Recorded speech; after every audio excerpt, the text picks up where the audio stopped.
Hi, welcome back to ice academy. 2 days back మనకు time table అయితే release కావడం జరిగింది. మనకి ఎగ్జామ్స్ డిప్లొమాకి సంబంధించి మార్చి ఏప్రిల్లో జరిగే ఎగ్జామ్స్ సంబంధించిన టైం టేబుల్ అయితే రిలీజ్ కావడం జరిగింది. మనం ప్రీవియస్గా కూడా డిస్కస్ చేసాము. దానిపైన స్టూడెంట్స్ కొన్ని డౌట్స్ ఉన్నాయి కాబట్టి ఇంకొకసారి మనం అయితే ఇక్కడ డీటెయిల్గా డిస్కస్ చేద్దాం. సో ఫస్ట్ మనం చూస్తే ఇంకా ఎగ్జామ్స్ ఎప్పటి నుంచి స్టార్ట్ అవుతాయి మనకు అంటే ఇంకా April 2 నుంచి అయితే స్టార్ట్ అవుతాయి. ఈరోజు డేట్ ఎంత? ఈరోజు 21st, మనం ఫిబ్రవరిలో ఉన్నాము. So 25th. సో ఈ రోజు నుంచి మన ఎగ్జామ్ స్టార్ట్ అయ్యి ఉన్న టైం ఎంత అంటే జస్ట్ 40 days మాత్రమే ఉంది. కాబట్టి మీకు ఎన్ని సబ్జెక్ట్స్ ఉన్నాయంటే ఫర్ ఎగ్జాంపుల్ రెగ్యులర్తో పాటు సప్లీలు కూడా ఉంటాయి కాబట్టి కొంచెం జాగ్రత్తగా ప్లాన్ చేసుకోండి. జస్ట్ మనకున్నది 40 days మాత్రమే. అంటే మీరు నీట్గా ప్లాన్ చేసుకుంటే తప్ప మనకు పాస్ కావడం కావచ్చు, లేదా పాస్ అయ్యే వాళ్ళైతే ఇంకా స్కోర్ కోసం కావచ్చు, మనం ఏదైతే టార్గెట్ ఉంటుందో అది రీచ్ కావాలంటే మనకున్న టైం చాలా షార్ట్ స్పాన్ ఉంది కాబట్టి ప్రాపర్గా అయితే ప్లాన్ చేసుకోండి. ఓకే, ఎగ్జామ్స్కి మనకి జస్ట్ 40 days మాత్రమే ఉంది టైం. సరే, ఇక్కడ మనకున్న డౌట్స్ ఇవన్నీ అయితే మనకు ఆల్రెడీ తెలుసు కదా, సో నో ఇష్యూ. ఎగ్జామ్కి సంబంధించి కొన్ని డౌట్స్ అయితే ఉన్నాయి. ఎవరికి ఎలిజిబిలిటీ ఉంది లేదనేది ఇక్కడ మనం డిస్కస్ చేద్దాం. C16 తీసుకున్నారనుకోండి, C16లో ఎలిజిబిలిటీ ఉన్నది జస్ట్ 2 candidatesకి మాత్రమే, అంటే 2 years candidatesకి మాత్రమే ఉంది. ఇది కూడా లాస్ట్ ఛాన్స్, ఇది లాస్ట్ ఛాన్స్ వాళ్ళకు. తర్వాత అంటే ఫర్ ఎగ్జాంపుల్ ఇక్కడ ఏమైనా సప్లీలు పన్నాయనుకోండి, మరి వాళ్ళకి వేరే ఆప్షన్ ఉండదు. కాబట్టి ఎవరైతే 2018 to 19 2018లో జాయిన్ అయింటారో ఫస్ట్ ఇయర్ డిప్లొమా, అదేవిధంగా 2017 జాయిన్ అంటారు. సో 2018లో జాయిన్ అయిన వాళ్ళకి 2018-19 బ్యాచ్ అంటాము. 2017 వాళ్ళు ఈ రెండు బ్యాచెస్కి మాత్రమే మనకు లాస్ట్ ఛాన్స్ అయితే ఉంది C16కి సంబంధించి. ఓకేనా, క్లియర్ కదా? అదేవిధంగా C20 తీసుకుంటే C20లో అందరికీ ఉంది, ఎక్సెప్ట్ ఎవరైతే మనకి October-November 2024లో, అంటే లాస్ట్ ఇయర్ మనకి October-Novemberలో రెగ్యులర్ ఎగ్జామ్ ఫస్ట్ బ్యాచ్ సంబంధించిన వాళ్ళు ఎవరైతే రెగ్యులర్ ఎగ్జామ్ రాసింటారో October-Novemberలో, వాళ్ళకి మాత్రం ఈసారి March-Aprilలో రాసేకి ఛాన్స్ ఉండదు. మరి ఎప్పుడు రాయాలా వీళ్ళు? తర్వాత సప్లిమెంటరీ జరుగుతుంది కదా, అడ్వాన్స్ సప్లిమెంటరీ జరుగుతుంది కదా, సో అప్పుడు మనం అయితే ఎగ్జామ్ రాయాల్సి వస్తుంది. చూడండి, those who appeared for 5th semester batch 1 regular October-November 2024 examinations are not eligible to write March-April 2025 examinations. అంటే ఫస్ట్ బ్యాచ్ వాళ్ళు October-Novemberలో ఎగ్జామ్ రాసింటారు, అక్కడ ఏమైనా సప్లీలు మిగిలినాయి అనుకోండి, ఆ ఎగ్జామ్ ఇప్పుడు రాసేయలేదు. మరి ఎప్పుడు రాయాలా? మరి అడ్వాన్స్ సప్లిమెంటరీలో రాయాల్సి వస్తుంది. క్లియర్ కదా? సరే, ఇంకా డౌట్ ఉంది సార్ మాకు క్లారిఫై కావాలనుకుంటే మీరు ఏదైతే బ్రాంచ్ ఉంటారో ఆ బ్రాంచ్ సంబంధించి మీరు ఈ షీట్లో చూడండి. ఫర్ ఎగ్జాంపుల్ మీరు ఇంకా ఆటోమొబైల్ బ్రాంచ్ అనుకోండి, C16 వాళ్ళు ఉంటే ఏది రాసుకోవచ్చు, ఏది సప్లిమెంటరీ రాసుకోవచ్చు. ఎవరు? 2017లో జాయిన్ అయిన వాళ్ళు, 2018లో జాయిన్ అయిన వాళ్ళకి మాత్రమే. So first year, 3rd semester, 4th semester, తర్వాత 5th semester, ఈ సెమిస్టర్ సంబంధించిన సప్లీలు మీరు రాసుకోవచ్చు. రెగ్యులర్ అయితే ఉండదు కదా, వాళ్ళకి ఆల్రెడీ కంప్లీట్ అయి ఉంటుంది కాబట్టి ఈ సప్లిమెంటరీ సబ్జెక్ట్స్ అయితే రాసుకోవచ్చు.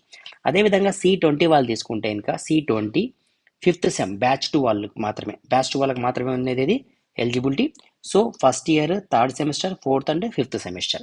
అదేవిధంగా C23 తీసుకున్నారనుకోండి, ఫస్ట్ ఇయర్ రెగ్యులర్ ఎగ్జామ్స్ వీళ్ళకు ఫస్ట్ ఇయర్ విత్ అదేవిధంగా 4th sem రెగ్యులర్ ఎగ్జామ్ ఉంటుంది, ప్లస్ దట్ 2 సప్లీలు ఏముంటాయి, ఫస్ట్ ఇయర్ సంబంధించిన సప్లీలు ఏమన్నా ఉంటాయి.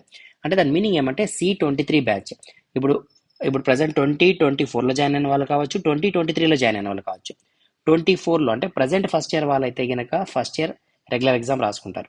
అలా కాకుండా ప్రీవియస్ 2023లో జాయిన్ అయిన వాళ్ళు ఇప్పుడు ప్రజెంట్ సెకండ్ ఇయర్లో ఉంటారు కదా, సో సెకండ్ ఇయర్లో ఉంటారు కాబట్టి వాళ్ళు ఏం రాస్తారు? 4th semester రెగ్యులర్ ఎగ్జామ్ రాస్తారు. ఇప్పుడు ప్రజెంట్ సెకండ్ ఇయర్లో ఉన్నారు, 4th semester సంబంధించిన రెగ్యులర్ ఎగ్జామ్ రాస్తారు. అదేవిధంగా ఫస్ట్ ఇయర్కి సంబంధించిన సప్లీలు ఏమైనా ఉన్నా రాస్తారు. అదేవిధంగా సెకండ్ ఇయర్, 3rd semesterకి సంబంధించిన సప్లీలు ఏమన్నా కూడా రాస్తారు. అర్థమైందా? సో ఫర్ ఎగ్జాంపుల్ ఒక ఎగ్జాంపుల్ తీసుకుందాము. 2024లో జాయిన్ అయిన స్టూడెంట్ ఉన్నాడు అనుకోండి, ఆ అబ్బాయి ఏం రాస్తాడు? రెగ్యులర్ ఎగ్జామ్స్ మాత్రమే రాస్తాడు. ఓకేనా?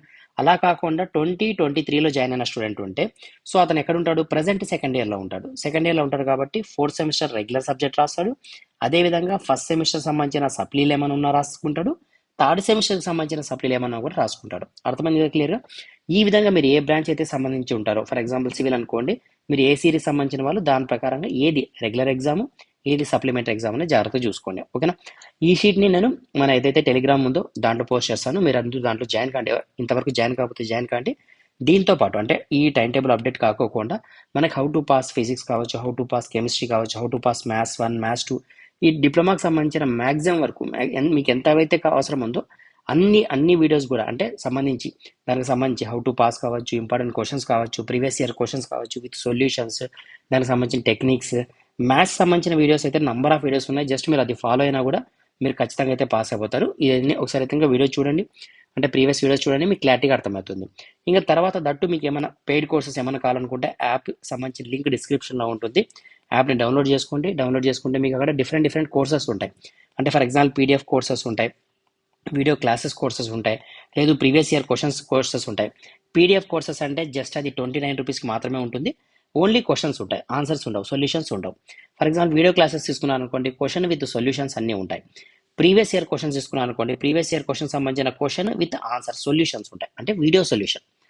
ఇక్కడ ఎక్స్ప్లెనేషన్ కూడా ఉంటుంది వీడియోస్లో. జస్ట్ మీరు పీడిఎఫ్ ఫార్మాట్ తీసుకుంటే అక్కడ మీకు క్వశ్చన్స్ మాత్రమే ఉంటాయి. రిమైనింగ్ అన్నిట్లో మీకు క్వశ్చన్ ఉంటుంది, ఆన్సర్ ఉంటుంది, విత్ ఎక్స్ప్లెనేషన్ అంటే వీడియో కంటెంట్ అయితే ఉంటుంది. మీరు చూడండి ఒకసారి యాప్లో ఒకసారి చూస్తే కనుక మీకు డిఫరెంట్ కోర్సెస్, అంటే మీకు గైడెన్స్ కోర్సెస్ కావచ్చు, హౌ టు పాస్ అనే కోర్సెస్ కావచ్చు, ఇంపార్టెంట్ క్వశ్చన్స్ కావచ్చు, డిఫరెంట్ ప్రైసెస్తో మీకు డిఫరెంట్ కోర్సెస్ అయితే అవైలబుల్ ఉన్నాయి. కాబట్టి మీరు యాప్ని అయితే ఒకసారి డౌన్లోడ్ చేసుకొని చూడండి, దాంట్లో మీకు కావాల్సిన మొత్తం కంటెంట్ అంతా దొరుకుతుంది. ఓకేనా? ఇంకా దట్టు మీకు ఫ్రీ కావాలా క్లాసెస్ అనుకుంటే కనుక మన యూట్యూబ్ ఛానల్లో మీరు ప్లేలిస్ట్లో చూస్తే కనుక మీరు ప్లేలిస్ట్లో మ్యాథ్స్ 1 సంబంధించి చూసినా లేదా మ్యాథ్స్ 2 సంబంధించి చూసినా, మీరు ఏ బ్రాంచ్ అన్నా కూడా, అంటే ఫస్ట్ ఆఫ్ ఆల్ మనం అయితే కనుక ప్రజెంట్ మెకానికల్, తర్వాత ఆటోమొబైల్, సివిల్కి అయితే ఎక్కువ కోర్సెస్ ఉంటాయి. రిమైనింగ్ బ్రాంచెస్కి అయితే just common subjects physics, chemistry, తర్వాత మ్యాథ్స్ అయితే ఉంది, డ్రాయింగ్, ఈ సబ్జెక్ట్స్ అయితే దొరుకుతాయి. రిమైనింగ్ సబ్జెక్ట్స్ కూడా మనం యాజ్ సూన్ యాజ్ పాసిబుల్ మీకు ప్రొవైడ్ చేసేకి ట్రై చేస్తాము. మీరు ఒకసారి చూస్తే కనుక మీకు క్లియర్గా అర్థమవుతుంది. మీరు ఇంకెక్కడ వెతకాల్సిన పని ఉండదు, ఏ టెస్ట్ బుక్ చదవాల్సిన పని లేదు. జస్ట్ వీడియోస్ చూసినా కూడా 100కి 200% పాస్ అయిపోతాం. Okay, all the best, thank you.